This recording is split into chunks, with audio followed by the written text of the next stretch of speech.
Hello friends, आज हम सीखेंगे कैलकुलेटर के बारे में। कैलकुलेटर आपने इस्तेमाल किया होगा।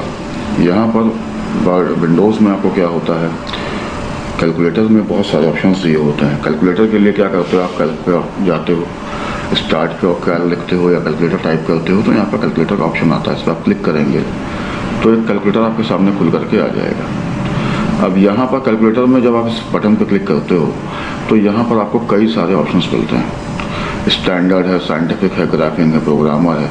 अब जिस तरह से आपको उसको यूज़ करना है तो वो आप यहाँ पर क्लिक करके उसको यूज़ कर सकते हो। यहाँ पर कन्वर्जन है, इसके अलावा और भी चीज़ें दी हुई हैं। अब मान लीजिए मुझे स्टैंडर्ड यूज़ करना है तो मैं स्टैंडर्ड पर क्लिक करूँगा तो यहाँ पर नॉर्मल कैलकुलेशंस जो हम करते हैं कैलकुलेटर से वो कर सकते हैं। उसके अलावा यहाँ पर हमारे पास साइंटिफिक दिया हुआ है, बट इसके लिए आपको साइंटिफिक कैलकुलेशन कैसे की जाती है उसकी जानकारी होनी आवश्यक है। ऐसे ही बाकी चीज़ों के साथ भी है। अब कुछ चीज़ें हम लोग डेली यूज़ में लेते हैं, जैसे हमको डेट कैलकुलेट करनी होती है, यानी कि दो डेट का डिफरेंस जानना होता है, या हमको ऐड या सब्सट्रैक्ट करना होता है दो डेट्स को, तो उसके लिए यहाँ पर आपको ऑप्शन दिया हुआ है। अगर जैसे मान लीजिए कि यहाँ पर मेरे पास डिफरेंस बिटवीन डेट्स मुझे निकालना है कि आज 8 तारीख है और मुझे कोई चीज़ सबमिट करनी है, अपनी रिपोर्ट को सबमिट करना है अगले महीने की 5 तारीख तक, तो मेरे पास कुल कितना दिन है, तो मैं यहाँ से दूसरी डेट चूज़ करूँगा तो मुझे डिफरेंस लिख करके दे देगा कि मेरे पास 3 हफ्ते और 6 दिन बचे, यानी 27 दिन मेरे पास अभी इन टोटल बचे हुए हैं। उसके अलावा यहाँ पर आपको करेंसी कन्वर्जन दिया हुआ है। करेंसी कन्वर्जन में आपको किस करेंसी से किस करेंसी को जानना है तो वो आप यहाँ पर डाल दोगे कि जैसे मान लीजिए आपको डॉलर टू इंडियन रुपी जानना है तो आप क्या करोगे, यहाँ पर यूएस डॉलर लिखोगे। यहाँ पर यूएस डॉलर पे आप क्लिक करोगे और यहाँ पर आप जैसे इसकी अमाउंट लिखोगे तो वो उसका कन्वर्जन करके बता देगा। करंट टाइम में क्या रेट चल रहा है, रेट चल रहा है इसका, तो वो आपके लिए यहाँ पर अपडेट रेट का ऑप्शन दिया हुआ है। आप इस पर क्लिक कर सकते हो। फर्स्ट टाइम जब आप ओपन करते हो तो ऑटोमेटिकली क्या करता है, ये रेट उस डेट में अपडेट कर देता है। फिर यहाँ पर आप क्लिक करते हो तो यहाँ पर आपका लेंथ का ऑप्शन दिया है, वॉल्यूम का दिया हुआ है, वेट मास का दिया हुआ है। ठीक है।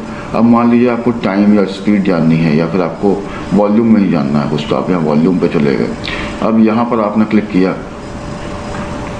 तो यहाँ पर एक यूएस टेबल स्पून कितना मिलीलीटर होता है तो वो यहाँ पर आपको दिखा रहा है कि एक टेबल स्पून में कितना मिलीलीटर होता है, इतना मिलीलीटर होता है। इसके अलावा यहाँ पर लेंथ दिया हुआ है। लेंथ में आपको इंचेस को सेंटीमीटर में कन्वर्ट करना है या फिर किलोमीटर को मीटर में कन्वर्ट करना है या किलोमीटर को सेंटीमीटर में कन्वर्ट करना है, तो वो यहाँ से आप चूज़ कर सकते हो। जो भी आपको कन्वर्ट करना है उसको आपको ऊपर रखना पड़ेगा और जो आपको जिस वैल्यू में चाहिए उसको आपको नीचे से चूज़ करना पड़ेगा।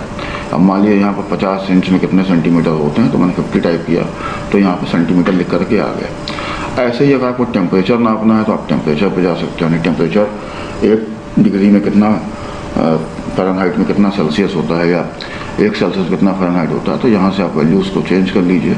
और यहाँ पर आप जैसे ही डालेंगे कि मुझे 37 डिग्री है फीवर या जो भी है, तो यहाँ पर सेल्सियस डाला तो यहाँ पर लिख करके आएगा कि 98.6 फ़ारेनहाइट जो है आपका आंसर होगा। तो इस तरीके से ये आपका कैलकुलेटर वर्क करता है। इसमें बहुत सारे ऑप्शन दिए हैं, जैसे पावर का दिया हुआ है, आपको जानना है कि 1 किलोवाट में कितना जो है वाट्स होते हैं, तो यहाँ पर आपने लिखा 1 किलोवाट में 1000 वाट होते हैं, या फिर और भी चीज़ें आपको ऑप्शंस दी हुई हैं।